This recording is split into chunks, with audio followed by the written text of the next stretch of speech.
os consumidores podem confiar em nós.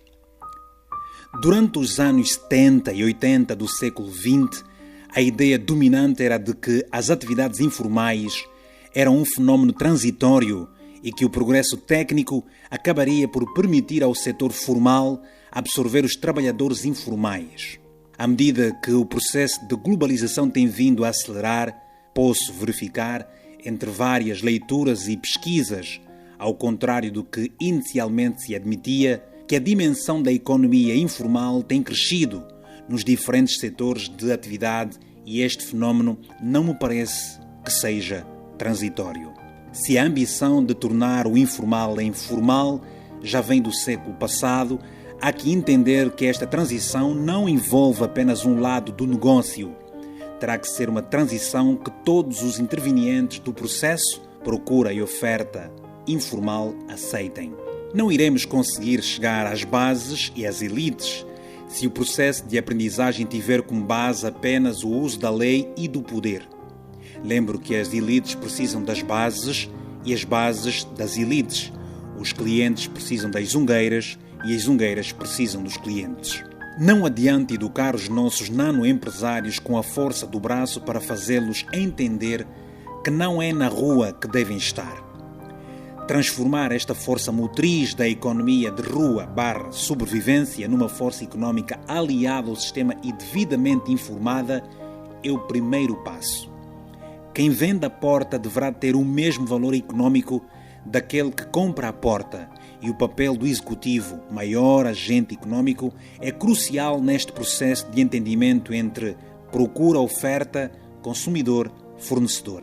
Se olharmos para o ciclo inicial da venda, ela começa à porta das fábricas e os seus clientes principais são as zungueiras, que, por sua vez, se tornarão vendedoras num ciclo em que o consumidor final sou eu e você que está a ouvir isso. Então, a pergunta que deve ficar sempre em cima da mesa neste processo é: quem é o primeiro que deve estar sensível à mudança do formal para o informal? E qual é o meu papel fundamental neste processo? A 90ª Conferência da OIT de 2002 centrou a sua atenção na economia informal no contexto do déficit de trabalho decente.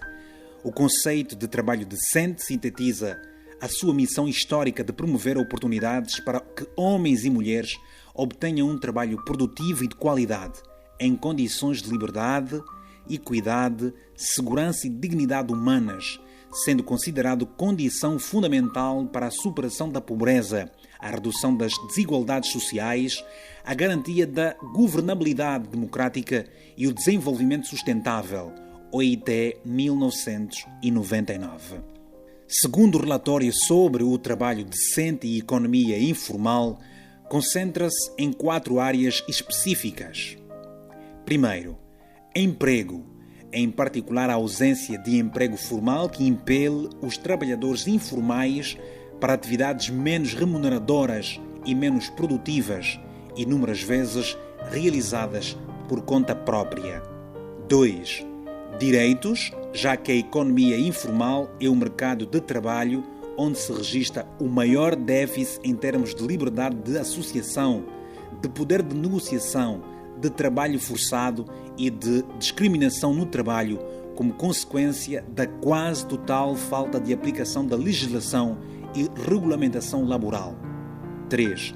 Representação, porque se constata a inexistência ou a fragilidade organizada das instituições de representação dos trabalhadores informais, o que determina sua exclusão ou subrepresentação no diálogo social com as instituições formais e com os decisores. 4. Proteção social. Uma vez que os trabalhadores informais se confrontam cotidianamente com múltiplos riscos em relação aos quais não dispõem de mecanismos de proteção, com o agravante de, muitas vezes, não se encontrarem também contemplados pelos benefícios da proteção social pública, informação dada pela OIT. Tendo em conta estas informações que se referem a uma realidade global, todos os países têm vindo a debater, é a oportunidade do executivo angolano poder ensinar, instruir a sua maior empresária, cliente, zungueira. Se iniciar um estudo com pelo menos 6 zungueiras, vai perceber o efeito multiplicador a médio e curto prazo. Lembramos-nos que estamos a falar de uma classe que tem um elevado grau de vulnerabilidade. Os operadores informais constituem um universo maioritariamente constituído por mulheres, migrantes, minorias étnicas, jovens e crianças com fracos níveis de literacia, dado extremamente sensível para traçar um plano que consiga conquistá-los para estarem do lado do executivo. Ensine-as a terem um papel multiplicador. Como?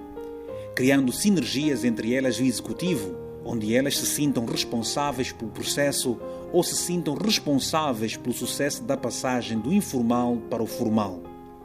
Gostaria de relembrar que a economia informal ajuda o sistema econômico não apenas através do comércio formal, mas também pela socialização.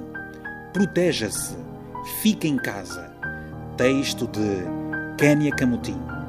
Edição e voz de Vítor Argumentos.